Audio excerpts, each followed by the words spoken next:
purihin ng Panginoon. Minsan pa, isang malakas na palakpak para sa ating Panginoon. Hallelujah.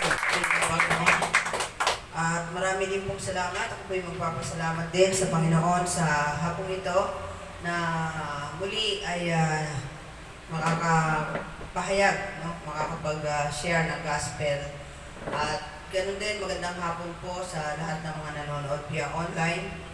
At salamat pong muli na tayo ay pinagtagpong muli ng Panginoon. Bagamat may kulang sa atin dahil kahit pa paano yung presensya niya, bigla tayong yung biglang nagugulat na lang tayo, di ba? Pag dumarating siya kasi naka-costume siya. So, pero ngayon, di na mangyayari yun. So, isang na yan sa atin na alalahanin din yung ating kapatid na yun na naging bahagi din ng ating gawain at ng iglesia nito. So, yan mamaya yata ay pupunta doon sa kay Brother Ray. Ayan, may binigay po akong mga sa iba. Ito po ang kopya. Pero ito po ay hindi kasama dito sa natin. Pero hindi po kasama to sa i-preach ko. Pero kasama po ito sa ating pag-aaral kasi po ito ay mahalaga. So ano nga ba yung, napakalawak po kasi ng ating, balik, pang series 3 na tayo ngayon So about the laws and the grace. So kaya po, meron akong mga binigay na kopya. But never mind yung nasa likod po. Kasi ginawa ko lang po ito dahil yung likod, nanginayang naman po kasi, gamitin po kasi ang bond paper sa akin. Kaya talagang, pagka ginagamit ko pa po yung likod. Ay po yung nasa likod. Kasi ang dami yan. Ang dami ko pong pinagagamitan. So talagang purihin ng Panginoon po sa umagang ito, ay sa araw na ito. Salamat po sa Panginoon. At ang last meeting po, we tackled the law of Moses and grace by Jesus Christ. This is the continuation of the series to thoroughly understand the grace and the law. So our title for today, The Law and the Promise. Please stand to give respect the word of the Lord na kung saan ay babasahin natin ito sa Galatians chapter 3 verse 15 to 25. Kung wala po namang mga Bible ay pwede naman pong makinig na lang. Ang akin pong babasahin ay Tagalog na lang po. So ayon sa Galatians chapter 3 verse 15 to 25, ang kautusan at ang pangako. Mga kapatid, narito ang isang pangkaraniwang halimbawa. Kapag nalagdaan na ang isang kasunduan, hindi na ito mapapawalang saysay ni madaragdagan. Ngayon, nangako ang Diyos kay Abraham at sa kanyang supling, hindi sinasabi at sa kanyang mga supling, na ang tinutukoy ay marami kundi at sa iyong supling. Na iisa ang tinutukoy at ito'y si Kristo. Ito ang ibig kong sabihin, pinagtibay ng Diyos ang isang kasunduan at ipinangako niyang tutuparin ito. Ang kasunduang iyon at ang mga pangako ng Diyos ay hindi mapapawalang saysay ng kautusan. Na dumating pagkaraan ng 430. Kung ang pamana ay pinagkaloob dahil sa kautusan, hindi na ito dahil sa pangako. Ngunit ang pamana ay ibinigay ng Diyos kay Abraham bilang katuparan ng kanyang pangako. Kung ganoon, ano ang silbi ng kautusan?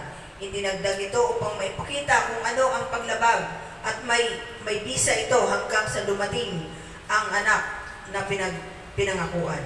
Ibinigay ang kautusan sa pamamagitan ng mga anghel sa tulong ng isang tagapamagitan. Kapag may tagapamagitan, nangangahulog ang higit sa isang panig ang gumagawa ng kasunduan.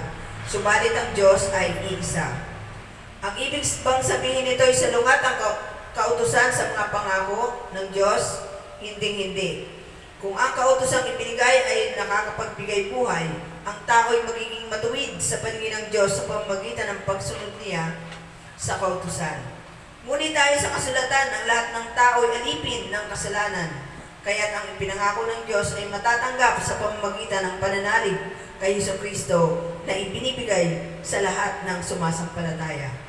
Bago dumating ang panahon ng pananampalataya, tayo nakakulong sa kautusan hanggang sa ang pananampalataya nito kay Kristo ay mahayag. Kaya't ang kautusan ang naging taga-disiplina natin hanggang sa dumating si Kristo upang tayo may turing na matuwid sa pamamagitan ng pananampalataya. Ngayong dumating na ang panahon ng pananampalataya, wala na tayo sa ilalim ng tagapagdisiplina. Purihin ang Diyos sa kanyang mga salita. O Diyos ng makapangyarihan sa lahat, samahan niyo po kami, Panginoon. Sa hapong ito, Panginoon, Ikaw po ang mapapurihan, Panginoon. Fill us with your Holy Spirit, O God, hallelujah. Upang nga po ay tumimo ito sa aming mga puso at isipan, Panginoon. Maibahagi namin sa iba na nangangailangan ng katotohanan, Panginoon, na nanggagaling sa iyong salita.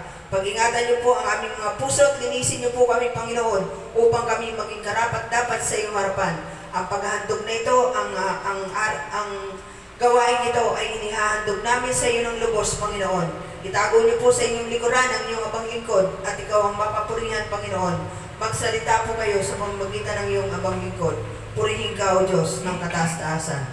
Dalangin po namin ang lahat ng ito in the mighty and precious name of your Son and our Lord and Savior, Jesus Christ. Amen. Sige po, pwede na po tayong makaupo. Na-review natin nung nakaraan, the law was given to the Israelites for a specific time, for a specific purpose. Tama po?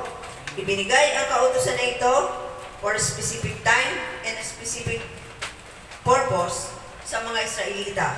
Given to Israel people, not in Egypt, not in other countries, but in Israel only. Napag-aralan natin kautusan ay salamin lamang ng kasalanan at ito ay hindi daan ng kaligtasan. Sinabi din ng Panginoong Jesus that He came to fulfill the law, not to abolish. And Jesus sacrificed once and for all, and those who believe in Him have everlasting life. The passage from the book of Galatians na kung saan ito ay pagtuturo sa lahat ng mga ito ay sinulat ni Paul, personal letter ito ni Paul, na kung saan makikita natin ito na nabanggit din po sa book na ito ay malalaking titik. Kasi po si Paul may diferensya po siya sa mata. So yung mga iba pong sinulat niya, may tagasulat po siya nun. Pero this is the personal letter of Paul, na kung saan malalaki po ang titik nito sapagkat nga po may diferensya nga po siya sa mata. Eh bakit nga ba? Dahil sa sobrang kailangan niyang gawin upang paalalahanan ang mga taga-Galatia. At dito din po napag-aralan natin na kung saan ang law ay upang mapabanal ang tao as God gave this to Israelites to become holy. The law is the mirror na kung saan makikita natin anumang nasa mukha natin pero hindi ito malilinis sa pamamagitan ng pananalamin.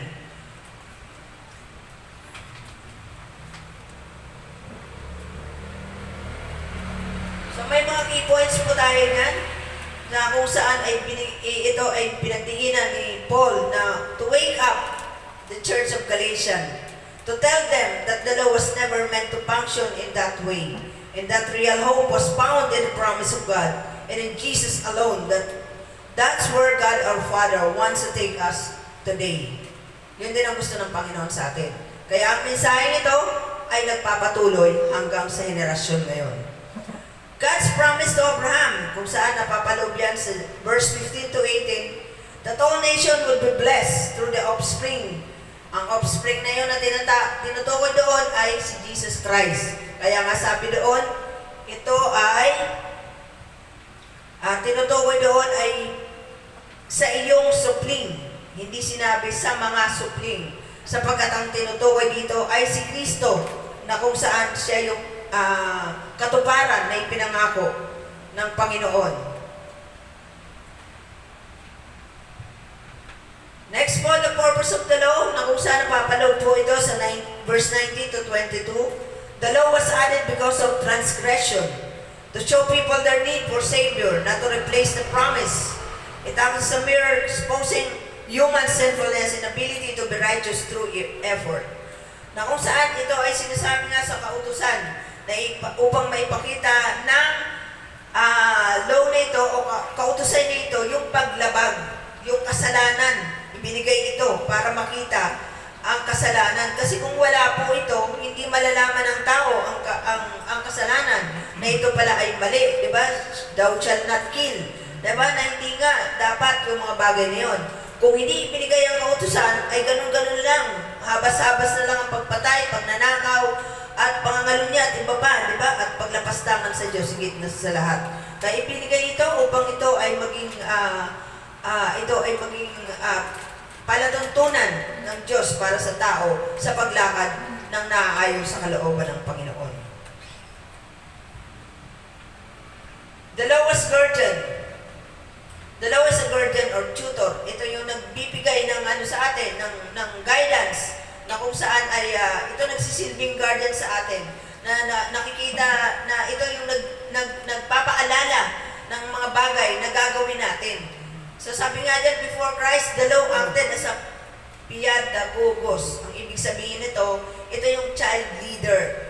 Hebrew word ito. Na kung saan nung unang panahon po, yung mga hari, di po ba may mga hari tayo sa Judah at Jerusalem, na kung saan napakabata, di po ba? Na ang nangyayari sa kanila, dahil sa sila ay bata pa, ang nagpapalakad sa kanila ay yung kanilang mga leader or ng mga priest. So, ang tawag sa kanila ay pedagogos or a child leader, a child servant. Enslaved sila nung guardian nila. Yun ang ibig sabihin po doon. Kaya sabi nga rito, nakalagay dyan sa 23, bago dumating ang panahon ng pananampalataya, tayo'y nakakulong sa kautusan. Yun eh. Na kung saan pinakikita sa atin na nung unang mga panahon, yung mga batang hari na yun, ay nandun lang, sumusunod sila. Hindi sila yung nagpapasunod, kundi sumusunod sila dun sa nagtuturo sa kanila. Ganun din inilarawan ang kautusan noong panahon na yon, na kung saan ay ang pananampalataya ng mga taong ito nakakulong lamang sa kautusan. At ngayon, sabi nga rito, upang iyon yung may taga-disiplina hanggang sa dumating si Kristo. Tungayan natin yung susunod, a freedom in Christ, na kung saan sabi nga dito, now that faith in Jesus has come, believers are no longer under the guardianship of the law, but are justified by faith. So, hindi na tayo, nakalaya na tayo. Hindi na tayo dapat pang paalipin. No? Sabi nga dyan, ngayong dumating na ang panahon ng pananampalataya, wala na tayo sa ilalim ng taga-disiplina. Bakit? Nandiyan na po si Christ.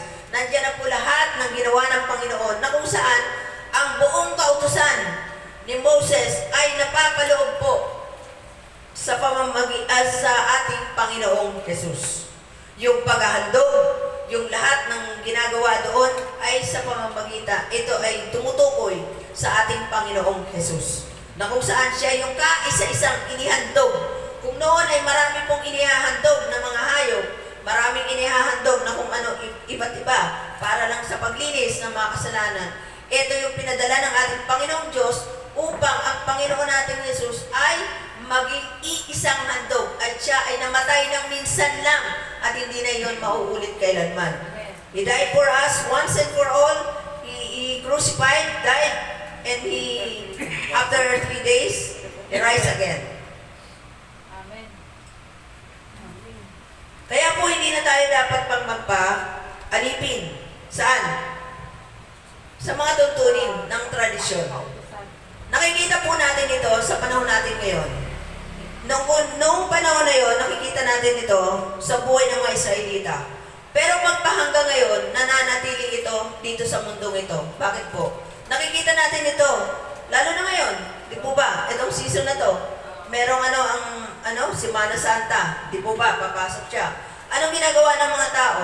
Ritual. Napakarami pong ritual na gagawin na naman ng mga tao ngayon. Marami na nga po kami nakakasulubong dyan. Kasi nga, ang kanilang paniniwala pa din ay yung kaligtasan ay nasa gawa. Nasa gawa, nasa sarili nilang kakayanan.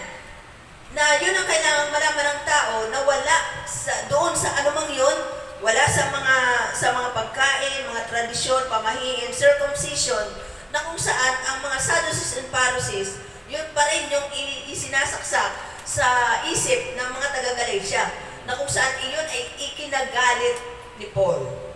Bakit? Kasi nasaksihan na nila eh.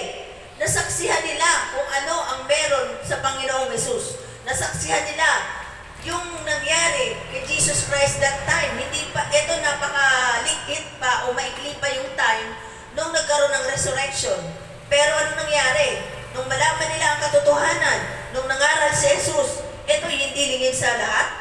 Ito yung kumbaga lahat ay nakabalita ng ginawa ng Panginoong Jesus. Even yung kanyang pagpapakasakit at yung pagkamatay niya. Pero agad-agad nakinig ang mga taga-Galatia sa mga maling na turuan na kung saan ang nagtuturo ay mga bihasa sa kautusan. Ito minsan ang ano sa atin problema sa lipunan. Di po ba? Pag magaling ang nagsasalita, pag sikat ang nagsasalita, walang pakialam kung tama yung sinasabi niyan o hindi. Tama, mali? Walang pakialam. Sikat kilala Pero ang tanong, tama ba yung sinasabi ng taong ito? Kaya po bakit? Napakahalaga po sa atin ang pagbabasa ng banal na aklat. Kasi po kung hindi natin alam at hindi natin nababasa ang aklat na ibinigay sa atin ng Panginoon, amen na lang po tayo ng amen, oo na lang po ng oo tayo, hahangaan pa natin ng tao, ay galing, kabisado niya. Diba?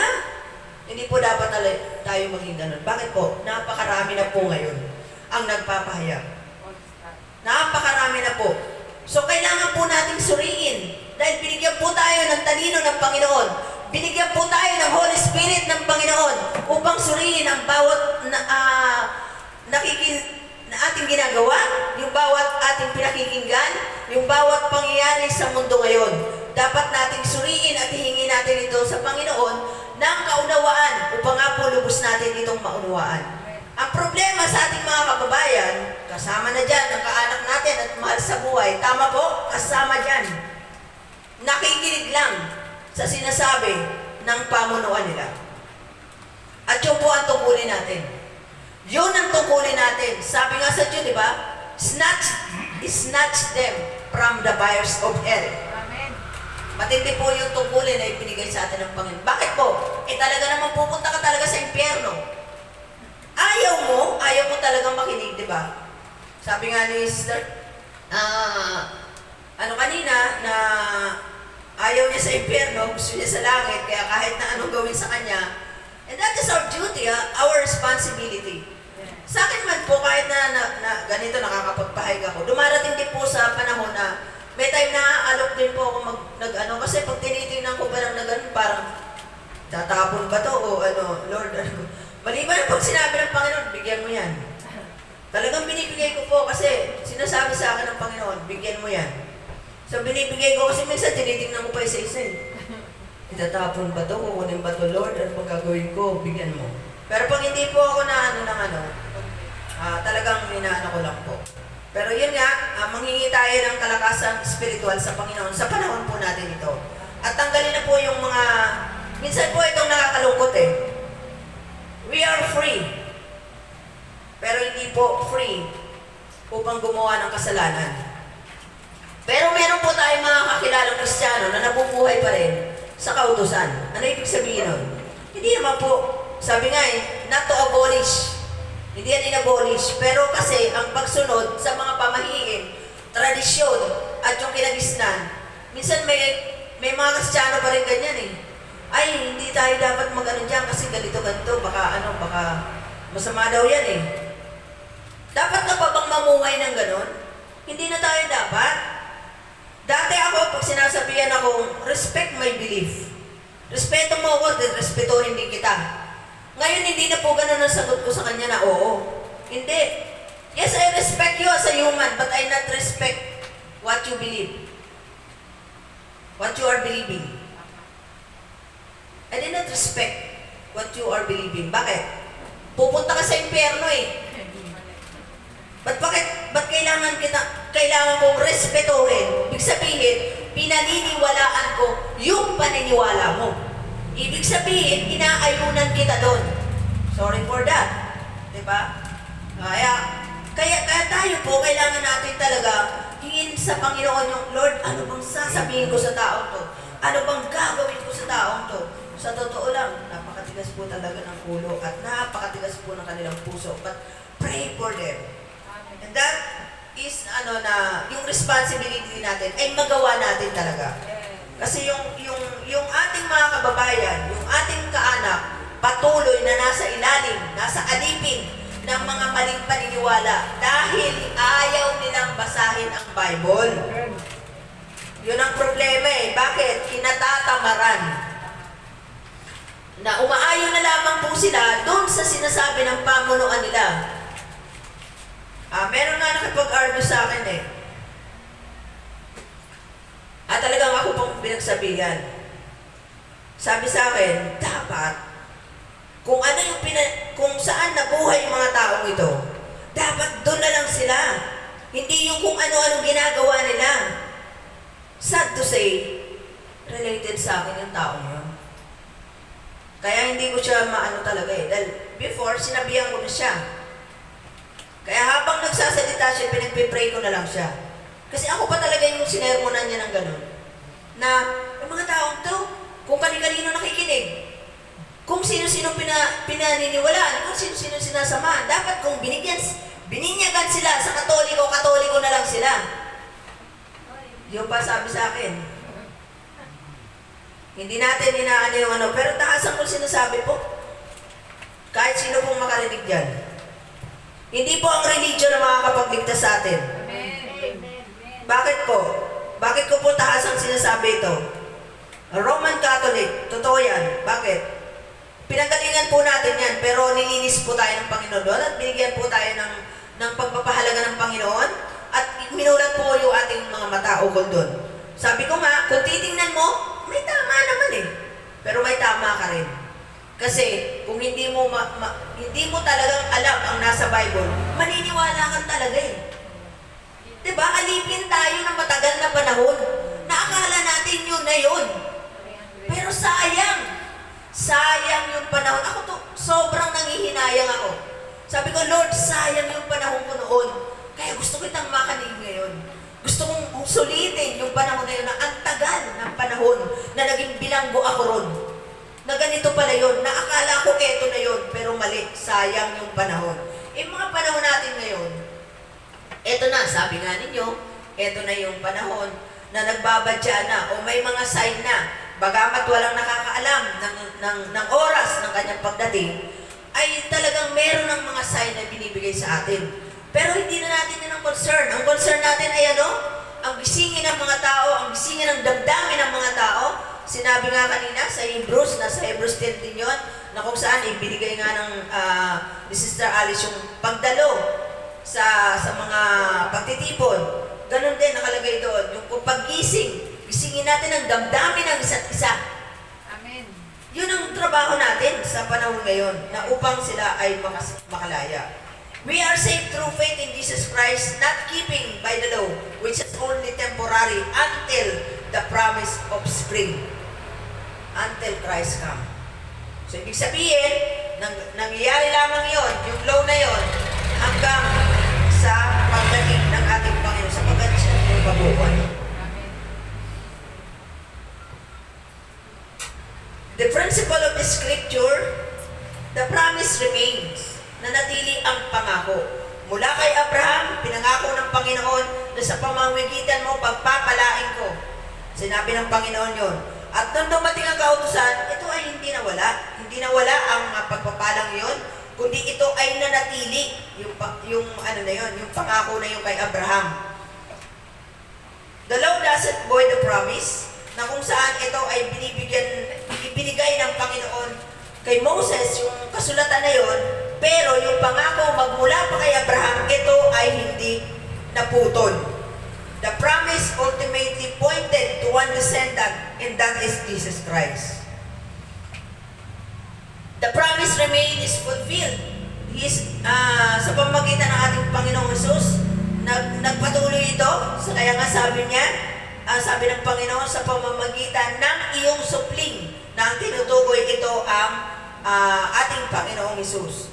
Lumakad sila ng napakahabang panahon na kung saan ito ay pagbibigay sa kanila ng pagdidisiplina sa kanila upang nga po sila ay maging banal at magkaroon sila ng paglapit sa Panginoon. Pero ang nangyari, maraming pagtalikod ang bansang Israel o ang mga Israelita.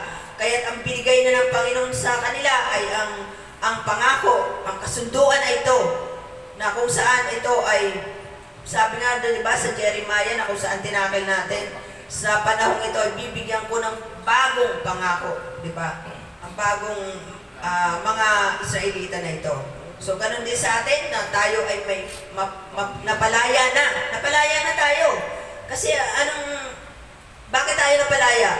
Namatay na ang ating Panginoong Hesus at nabuhay siya na muli. So, tapos na sa krus ng Kalbaryo ang lahat ng yon. So, once and for all, ang Panginoong Hesus ay inihandog ang kanyang sariling buhay para sa ating lahat. Amen. The law reveals na kung saan ay ipinahayag sa atin ng Panginoon, makita ang kasalanan. At mula dun sa kasalanan, tayo ay pinaging banal ng Panginoon. Sapagkat nakita natin nga, sabi nga doon, ay ito ay salamin. At sa pamamagitan nito, ang mga tao ay magkakaisa sa pamamagitan ng pananampalataya kay Jesus lamang. At ang law ay nagpapahayag ito o nagpapakita ito ng kasalanan. At ito ay nagpapakita rin ng pangangailangan natin na kailangan natin ang Panginoong Hesus. Hindi ang ating sariling mga gawa, kundi ang Panginoong Hesus ay kailangan po natin, ang bawat isa sa atin. Ganon din po sa ating mga kababayan, sa ating mga kaanak, at mahal sa buhay na kailangan po natin ang Panginoong Hesus. Kaya po kung tatanggihan nyo ang Panginoon bilang inyong Diyos at tagapagligtas, sorry for you. So kaya po ang Panginoon, napakabuti ng Panginoon. Ang sabi niya nga sa 2 Peter chapter 3 verse 9, na kung saan isa na lang ang hindi niya tinutupad na pangako, ang pangako niyang pagbabalik. Sapagkat ang ibig niya ang lahat ay makapagsisi at tumalikod sa kasalanan dahil ayaw niyang may mapahamak. Kasama po dyan ang ating Panginoon, ang ating mga kaanak at mahal sa buhay. Isang malakas na palakpak po sa Panginoon. The law shows us the way to faith. Kailangan po natin ito po ay nagpahayag sa atin na tingnan po natin si Abraham. Si Abraham po, bago po siya na-circumcise, nanampalataya po muna siya. Nanampalataya siya na ito ay mangyayari. Alam niya, dahil nung inihandog yung kanyang anak, sabing gano'n na ihandog mo sa akin ang kaisa-isang mong anak, tumalima agad si Abraham.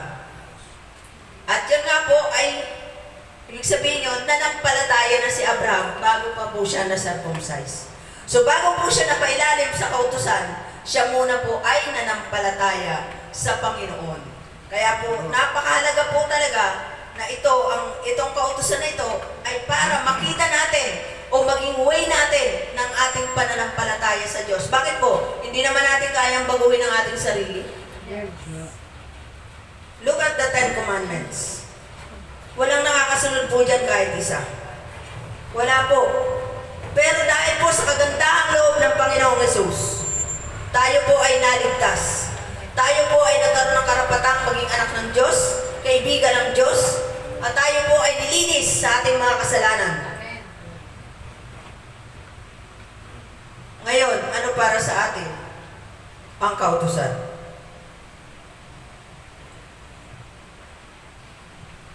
Sabi dito sa Romans chapter 10, verse 4, For Christ is the end of the law for righteousness to everyone who believes. Ito po yung trabaho ng kautusan na kung saan ito nga po ay tumutukoy sa ating Panginoong Hesus. Sapagkat ang Panginoong Hesus ay narito na, siya na yung handog, kaya sa pamamagitan niya ay nalinis ang lahat. Siya na yun.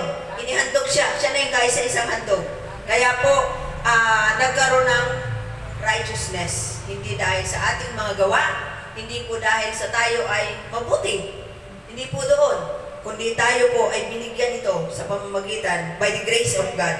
Yun po yung ating ibinagkaloob sa atin ng Panginoon. At yan ay, ang sabi nito, di ba, Christ is the end of the law for righteousness to everyone who believes. Pero yung sabi niya, pumunta siya rito hindi para i-abolish ang law, but to fulfill it. Because He is the law. Amen. He is the law. Yes. Amen.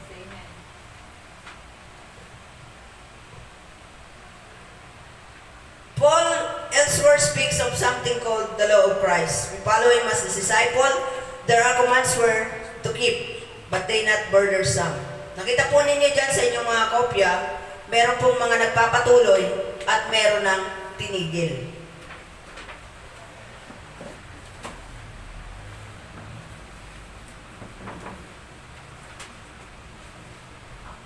May nagpapatuloy po dyan at meron ng tinigil.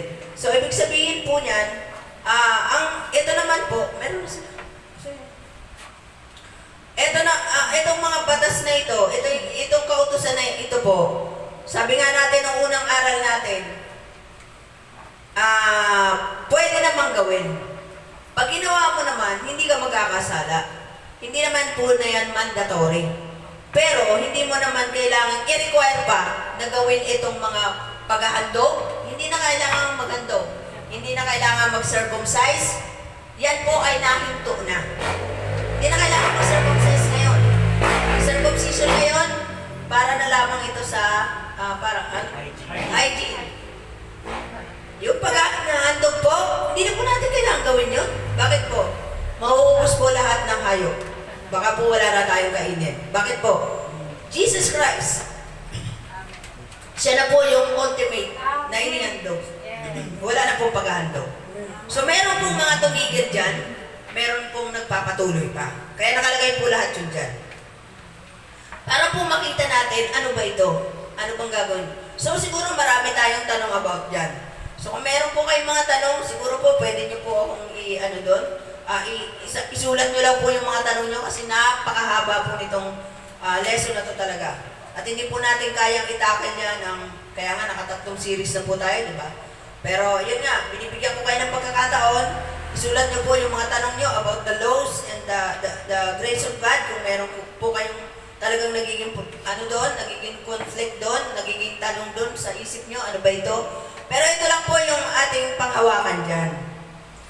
Ang kautusan nga po ay ibinigay yan para makita natin ang kasalanan. Pero hindi po ito ang nagpapalinis ng kasalanan. Sabi nga natin kanina, this is a mirror. Na kapag humarap ka sa salamin, makikita mo yung dumi sa iyong mukha. Pero hindi mo ito malilinis sa pamamagitan lamang ng iyong pananalamin. And yun po yung kautusan. Pero sa pamamagitan ng ating Panginoong Hesus, tayo ay nilinis niya. Amen. Sa pamamagitan ng ating Panginoong Hesus. So siya yung naging handog, siya yung kabuuan ng law. Kaya wala na po tayo dapat pang-alalahanin. Kaya minsan, kailangan ko bang gawin to? Kailangan bang di ba bawal to? Lalo na mahal na araw, ang daming pinagbabawal. Dati nga may sinasabi pa, bawal kumain ng munggo, magkakaroon ka ng mga bukol-bukol. May naririnig pa ako na mga iba't ibang mga paniniwala pagdating, huwag kang hahawak ng kutsilyo. Sabi pang ganon, dahil wala nang kagalingan ito, kasi patay nga si Jesus. Mga naririnig ko nung bata pa ako, pero ako may pagkapiloso po nung bata pa ako talaga. Hindi ko alam na ganito pala ang mangyayari sa akin. Talagang piloso po ako noon pa. Lalo na pag sinagsasabihan ako ng ganon. So, ano mga kinalaman dyan, mga ganon-ganon. So, marami akong inaano doon at galit na galit sa akin yung mga nagsasabi sa akin ng ganon. Dahil nga Pero tama naman pala, di ba? Na hindi na natin kailangan pang doon ay manangan. Kaya nga po, itong tinatakal na ito natin, hindi naman ito para sa atin Para sa ito sa mga katulad din natin na nabuhay noon, na hanggang ngayon, nakabilanggo pa rin po doon sa ganong pananampalataya. Sa ganong paniniwala.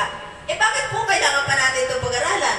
Upang po ito ay maibahagi natin sa kaanak natin, sa mga kakilala natin, na patuloy pa rin po na naroon sa ganong pamumuhay. Yun po ang purpose natin. Tayo po alam na natin to dahil ipinaalam na ito ng Panginoon sa atin nung tinanggap natin ang Panginoong Hesus sa buhay natin. Pero hindi po doon natatapos ang responsibility natin as a Christian. Hindi po. Yun ay upang ibahagi din sa kanila. Diba sabi ng Panginoon, to bear much fruits. Upang maipalaganap, upang mamunga yung salita niya na ipinamuhay natin, mamunga pa yun sa ibang tao. Yun po yung purpose ng pag-aaral natin. Kasi sa atin, pinaalam na ito. Pinaalam na ito. Kaya nga, di ba, nabanggit ko rin sa inyo minsan, na pati yung mga patay, pati pagkain sa patay, pinag-aanuhan, medyo uminit ang ulo ko doon kasi galit ako ng gano'n Yung mga pagkain na sinasayang, kasi doon ako, binuhay ng lola ko na bawal magsayang ng pagkain Tapos pag sasayangin mo lang yan, di ba? Parang dahil sa patay, hindi mo nakakainin. Hello, ano kinalaman ng patay dyan? Sa pagkain yan, kung wala nang makain yung tao, nangyari din po ito sa amin sa Uyo. May tindahan kasi ako maliit doon. Pagbukas ko ng tindahan, merong sopas na mainit pa, nakabalot sa plastic. Hinayaan ko lang, baka kasi may nagpatong dahil kasi may nagtitinda sa labas namin ng almusal. So hinayaan ko, baka balikan. Isang oras na wala pong buwabalik. Ginawa ko, binigay ko sa kapitbahay namin. Yung katabi namin ko, kwarto na panayang sa amin, yung panayang putak-putak, binigay ko. Maya-maya naririnig ko yung nanay pumuputak na. Bakit mo yun yung sa patayan? Ha? Parang ginawa ko, lumabas ako, parang naulinigan ko, parang yun yung ginawa ko. Parang may kinalaman niya sa... Ayun na nga, galit na galit talaga siya dun sa anak niya dahil kinain daw yung galing sa patay. Lumabas ako ngayon, parang lang, hindi ko naman na confrontahin, pero dahil lumabas din siya at dumaan sa harap ko, pati ba naman yung pagkain sa patay, pinag-aawayan niyo pa. Sabi mo, sino ba nagbigay kasi niyan? Ako. Sabi mo gano'n. Ako nagbigay. Sayang malinis naman yan. Eto, kinain-kain naman. Wala namang kinalaman doon. Anong mangyayari sa patay? Mabubuhay ba yun? Tatayo ba yun? Para gawin sa yung mga bagay na yan? Nagugutom yung anak ko, di kinain. Lumayas, galit na galit sa akin. Diba? Pinahihirapan niyo yung sarili niyo, hindi na dapat Di po ba? Wala nang dapat pahirapan pa. Ang pagsunod sa mga ganyan, sa mga tradisyon, takot Kaya nga sabi ko doon sa isang kausap ko nung nangyari yun, alam niyo, pinagtatakot niyo yung sarili niyo Hindi naman kayo dapat matakot Ba't kayo natatakot? Ang katakutan niyo, kung wala kayo kay Kristo, natawa na lang yung... Talagang kasi, uminit yung ulo ko dahil pagkain yan, pinag-aanuhan niyo. Kaya talaga, sabi ko sa kanila talaga, ang katakutan niyo, yung wala kayo kay Kristo. Ayun, nagsilayas, nawala isa-isa. Bit-bit yung mga pagkain. Diba? Kasi, pinahihirapan mo yung sarili mo, hindi na nga tayo pinahihirapan ng Panginoon Wala na tapos na. Tinapos na ng Panginoong Isus yan, tapos ikaw, pahihirapan mo pa sarili mo. At salamat sa Panginoon talaga. Bakit po? Alam niyo po, Lord, kulang pa tong pasasalamat yung ginagawa namin Sa pagbukas mo ng isip namin Kulang pa to, Lord. Dahil kung pinayagan mo akong ganun ako, malamang sa impyerno ang pulutin. At magpasalamat din tayo sa Panginoon dahil hindi tayo kasapi ng ISIS. Amen. Yung mga rebelde. Hindi tayo kasali doon, di ba? Binuhay tayo ng Panginoon na nasa maling lang tayo. Na nasa maling paniniwala lang tayo. Pero, unti-unti binuksan ng ating Panginoon. Kaya araw-araw talaga dapat tayo magpasalamat sa Panginoon. Amen. Merong tayong reason to thank God. Kaya nga po, sabi ko, naiya ako minsan sa Panginoon. Lord, naiya po ako sa inyo. Kasi, lalo na pag wala akong gawain ng araw na ito. Sabi ko, Lord, sobrang naiya po ako. Kasi, parang kulang yung gawain na to.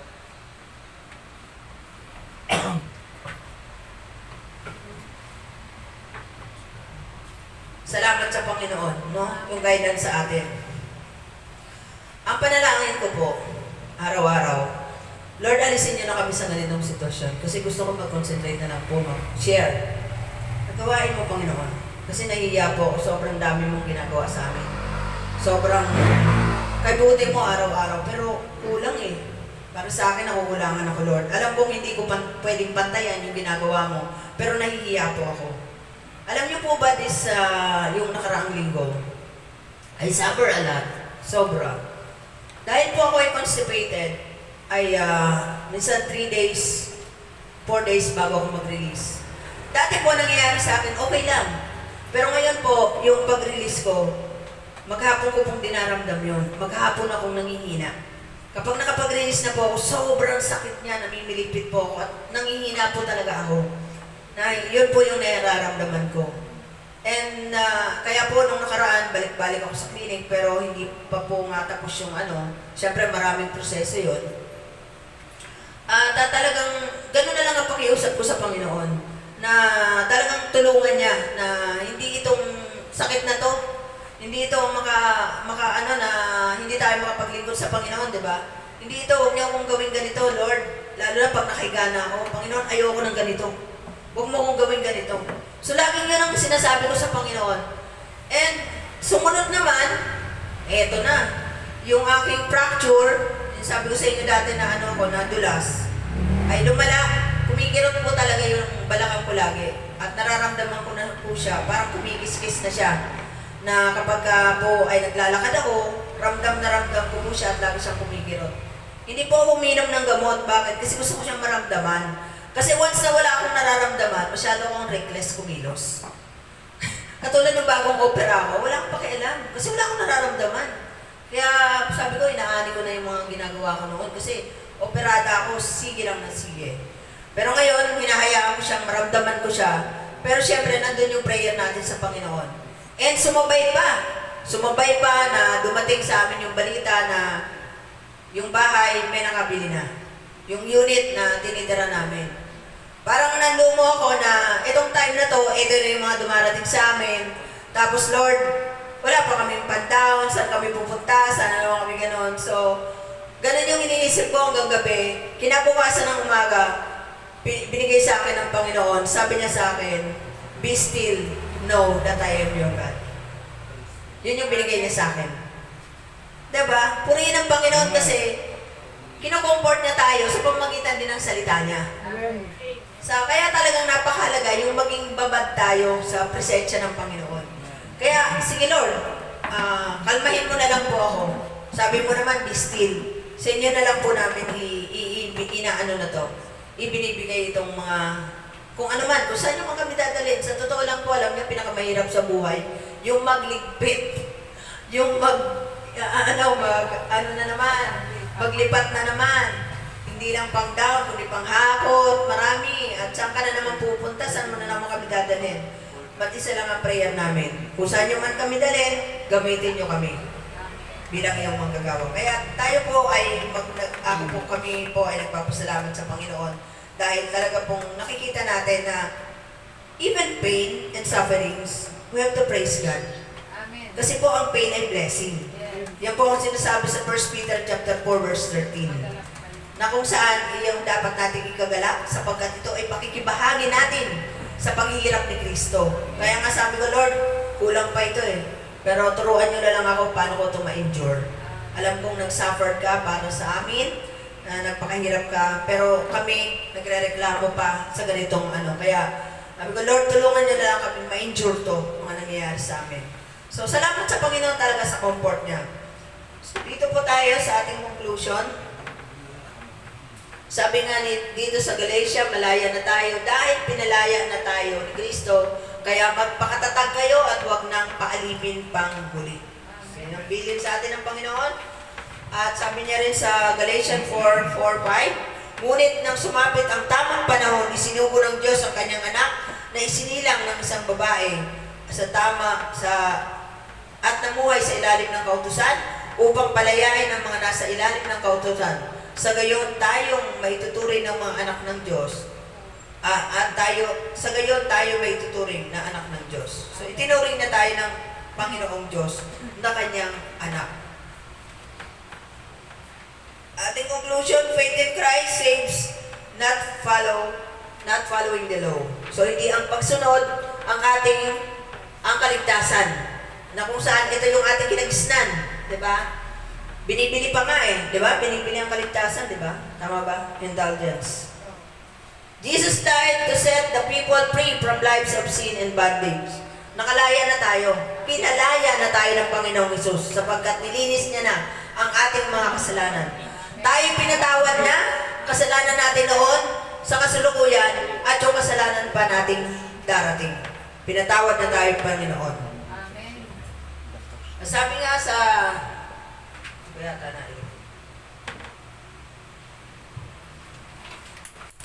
Galatians chapter 3 verse 11, malinaw na walang taong pinawalang sala sa paningin ng Diyos sa pamamagitan ng kautusan. Hindi ko po nailagay dyan. Chapter 3 verse 11, sapagkat sinasabi ng kasulatan, ang itinuturing ng Diyos na matuwid sa pamamagitan ng pananampalataya ay mabubuhay. So through faith alone, we are saved. Amen. Ay, sorry. Araw, Dito na. araw, araw. Dito na po tayo sa application. So ano pong application natin? So we must stand firm in this truth. Panindigan po natin to, panghawakan natin ang ating pananampalataya. Any compromise with legalism or the mixture of human effort and the grace of God for salvation leads to heresy.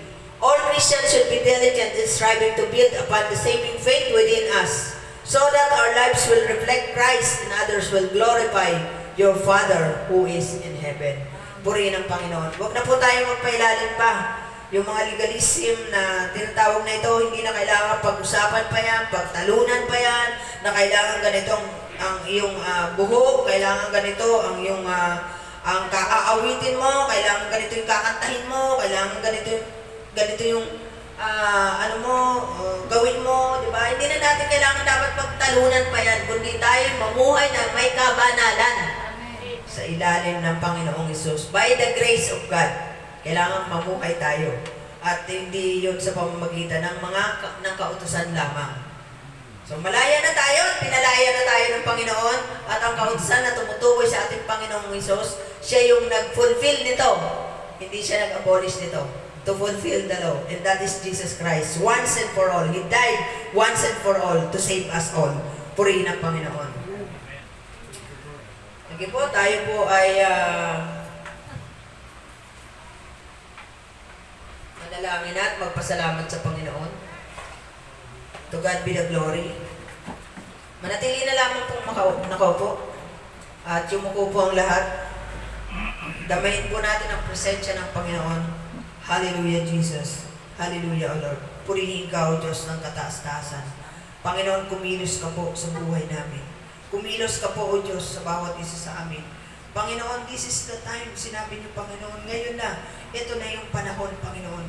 Kaya Lord, tulungan niyo po kami, palakasin niyo po kami spiritually, physically, O God, upang nga po ang mga kapahayagan ng iyong salita, ang iyong kalooban, Panginoon, hallelujah, na magawa namin at tungkulin namin ng bawat isa sa amin, upang nga po may pahayag sa mga taong ito na nangangailangan, na nauuhaw sa iyong salita, Panginoon, na patuloy na nakabilanggo, Panginoon, at pagkaalipin sa mga maling paniniwala, maling pananampalataya, at sa mga maling Diyos, Panginoon. Tulungan niyo po kami, maging instrumento kami, Panginoon, ang bawat isa sa amin, upang nga po ang mga taong ito ay makalaya, maging ang aming mga kaanak at mahal sa buhay, Panginoon. Kaawaan niyo po sila, Panginoon. Kaawaan niyo po sapagkat ikaw ang aming Diyos, hallelujah, na mahabagin, mapagpatawad at hindi madaling magalit, Panginoon. At ang pag-ibig mo ay walang malim. Kaya, Panginoon, damhin niyo po, Panginoon, ang aming samot sa iyo, dalangin, Panginoon, na maihatid sa iyong harapan ang mga taong ito, Panginoon. Gamitin niyo po kami habang naririto kami sa daigdig na ito, O God. Huwag pong masayang ang bawat buhay namin, Panginoon, sa araw-araw na buhay na lakad namin, Panginoon, at sa araw ng iyong pagdating, Panginoon. Makaharap ka namin ng mukhaan, Panginoon. Makaharap ka namin ng mukhaan, Panginoon, at sasabihin niyo sa amin, Panginoon, well done, good and faithful servant.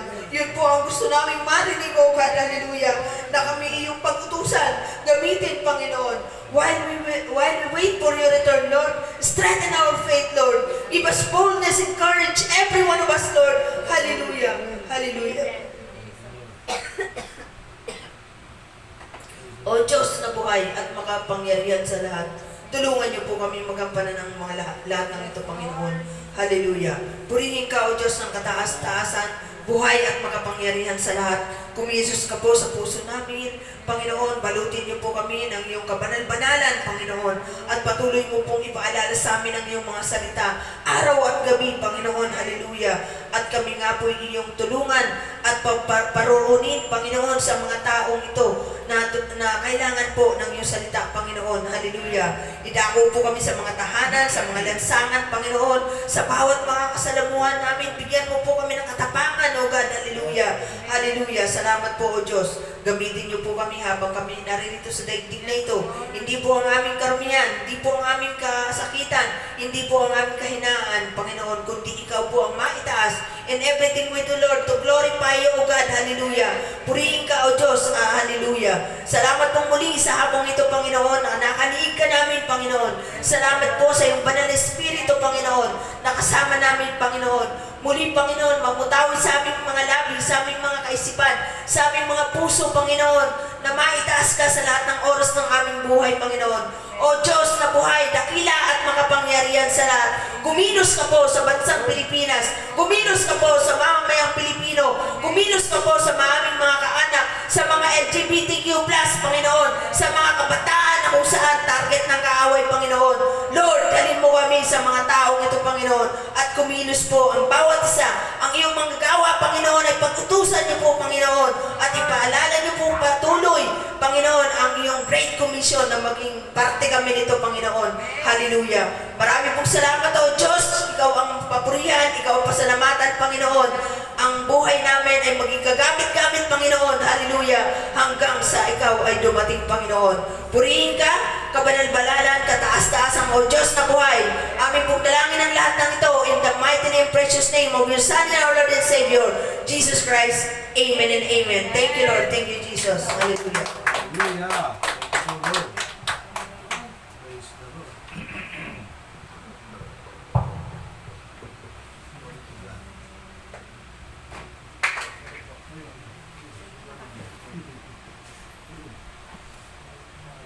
Ay,